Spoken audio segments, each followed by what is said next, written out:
जमीन पर सोने वाली बहू। अरे काजल, तू जमीन पर क्यों सो रही है? चल आजा ऊपर, आजा मेरे साथ बेड पर सो जा। नहीं माँ, तुम जानती हो ना मुझे ज़मीन पर सोने की आदत है। बेड पर नींद ही नहीं आती। अरे बेटा, पर तुझे अपनी ये आदत सुधारनी होगी ना। अब तेरी शादी होने वाली है और तू ऐसे फर्श पर सोएगी तो तेरे ससुराल वाले क्या सोचेंगे? माँ, जिसको जो सोचना है सोचे, मैं तो बस अपना कंफर्ट देखूंगी। हाय, कितना अच्छा लग रहा है ज़मीन पर लेटकर। कितना ठंडा फर्श है। मैं तो कहती हूँ आप भी नीचे ही सो जाओ। इतना बोलकर काजल सो जाती है। दरअसल काजल की शादी होने वाली है, बस इसलिए उसकी माँ उसे कुछ तौर तरीके सिखाना चाहती है ताकि ससुराल में जाकर उसके ससुराल वालों को या काजल को कोई परेशानी ना हो। पर काजल है जो ज़मीन पर सोने की आदी थी।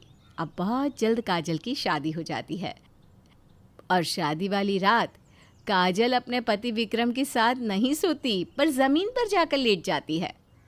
अरे काजल, ये क्या? तुम नीचे ज़मीन पर क्यों सो रही हो? क्या मुझसे कोई गलती हो गई है या तुम मुझसे नाराज़ हो? नहीं नहीं विक्रम जी, ऐसा कुछ नहीं है। गर्मी ज़्यादा हो रही है ना, बेड पर नींद नहीं आ रही, इसलिए ज़मीन पर सो गई। फर्श काफ़ी ठंडा है, मैं ठीक हूँ। अच्छा, ठीक है, जैसी तुम्हारी मर्जी। काजल का ये रवैया देख विक्रम की आंखें फटी की फटी रह जाती है, पर बेचारा विक्रम कुछ नहीं कह पाता और चुपचाप सो जाता है। अब ऐसे ही कुछ दिन बीत जाते हैं और गर्मी ज़्यादा होने की वजह से काजल को अब कमरे में भी नींद नहीं आती। ऐसे ही एक रात, कितनी ज़्यादा गर्मी हो रही है, अब तो कमरे का फर्श भी गर्म लग रहा है। इस गर्मी की वजह से मुझे नींद ही नहीं आ रही। काजल, अगर तुम्हें इतनी गर्मी लग रही है तो मैं कल ही एसी लगवा दूंगा, फिर तुम्हें भी ज़मीन पर सोने की ज़रूरत नहीं पड़ेगी। नहीं नहीं विक्रम जी, एसी लगवाने की कोई ज़रूरत नहीं है। वैसे भी मेरी तो आदत है ज़मीन पर सोने की, आप फिक्र मत कीजिए। आज मैं ना हॉल में जा रही हूँ, वहीं आराम से सो जाऊंगी। विक्रम काजल से कुछ कह पाता उससे पहले ही काजल अपना तकिया लेकर हॉल में चली जाती है और फर्श पर सो जाती है। पूरे घर में अंधेरा था। अब आधी रात को सुमित्रा को प्यास लगती है और वो पानी पीने के लिए किचन की ओर जाती है। अंधेरा होने की वजह से सुमित्रा को काजल नजर नहीं आती और उसका पैर काजल से टकरा जाता है। बेचारी सुमित्रा काफ़ी डर जाती है और नीचे गिरते ही जोर से चिल्लाती है, भूत भूत भूत। सुमित्रा की आवाज़ से सबकी आंखें खुल जाती है। अब काजल जल्दी से हॉल की लाइट जलाती है और अपनी सास से कहती है, क्या हुआ माँ जी, कहाँ है भूत? बहू, तू यहाँ हॉल में क्या कर रही है? मेरा पैर अभी ज़मीन पर किसी चीज़ से टकराया। मुझे लगता है कि यहाँ कोई लाश पड़ी है या फिर यहाँ कोई भूत है। हाँ जी, डरने वाली कोई बात नहीं है, मैं ही थी और मैं कोई भूत नहीं हूँ बल्कि आपकी बहू हूँ। कमरे में नींद नहीं आ रही थी, गर्मी लग रही थी, इसलिए सोचा हॉल में जाकर सो जाओ। हॉल का फर्श काफ़ी ठंडा है, बहुत मज़ा आ रहा है सोने में। बहू सच बता, गर्मी की वजह से तू हॉल में सो रही है या फिर विक्रम से तेरी लड़ाई हुई है? अगर विक्रम ने तुझे कुछ कहा है तो मुझे बता, उस विक्रम की तो मैं क्लास लगाऊंगी। माँ, तुम्हें हमेशा यही क्यों लगता है कि गलती मेरी होगी? हमारी जब से शादी हुई है काजल नीचे फर्श पर ही सो रही है। पता नहीं, पर उसकी आदत है ज़मीन पर सोने की। अच्छा, ये बात है। बहू, अगर ऐसी बात है तो मैं एसी लगवा देती हूँ, फिर तुझे ज़मीन पर सोने की ज़रूरत नहीं पड़ेगी। तू आराम से बेड पर सोना। नहीं नहीं माँ जी, मैं ठीक हूँ, एसी लगवाने की ज़रूरत नहीं है, मेरे लिए फ़र्श ही काफ़ी है। अब आप भी जाकर सो जाइए क्योंकि मुझे भी बहुत नींद आ रही है। इतना बोलकर काजल आराम से सो जाती है। ऐसे ही दिन बीतते हैं और एक दिन तेज़ बारिश होती है, जिस वजह से मौसम भी काफ़ी ठंडा और सुहाना हो जाता है। ऐसे मौसम में भी काजल नीचे ज़मीन पर सोती है, जिस वजह से उसे ठंड लग जाती है। पर फिर भी काजल ज़मीन पर सोना छोड़ती नहीं और ज़मीन पर जाकर ही लेट जाती है। काजल, आज तो बेड पर सो जाओ। देख रही हो तुम अपनी हालत, तुम्हारी तबीयत कितनी ख़राब है। पर विक्रम जी, मुझे बेड पर नींद नहीं आती, मुझे ज़मीन पर सोना पसंद है। जब तबीयत ठीक हो जाए तब ज़मीन पर फिर से सो जाना। चलो अभी आ जाओ, बेड पर सो जाओ।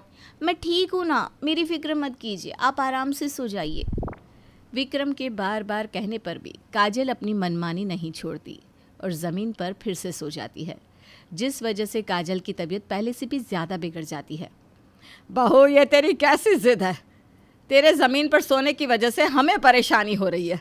कभी मैं तुझसे टक्कर खाकर ज़मीन पर गिर जाती हूँ तो कभी तुझे हॉल में ज़मीन पर सोता देखकर डर जाती हूँ।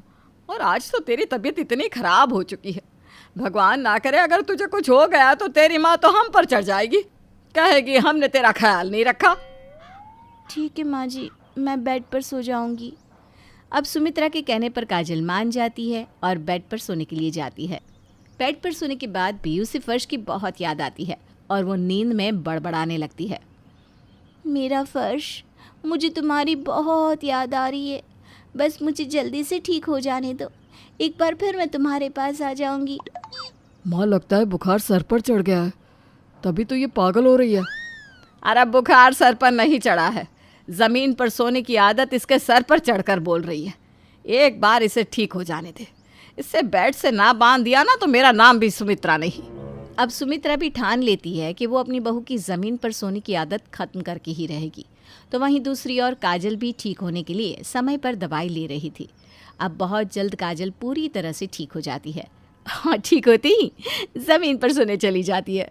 ये देखकर सुमित्रा को बहुत गुस्सा आता है और वो उसे खरी खोटी सुनाने लगती है। बहू, तेरे मज़े के चक्कर में हमें सज़ा मिलती है। तू तो बड़े आराम से ज़मीन पर सो जाती है, पर तेरी वजह से हमें परेशानी होती है। तेरी वजह से कई बार मैं ज़मीन पर गिरी हूँ और मुझे चोट लगी है।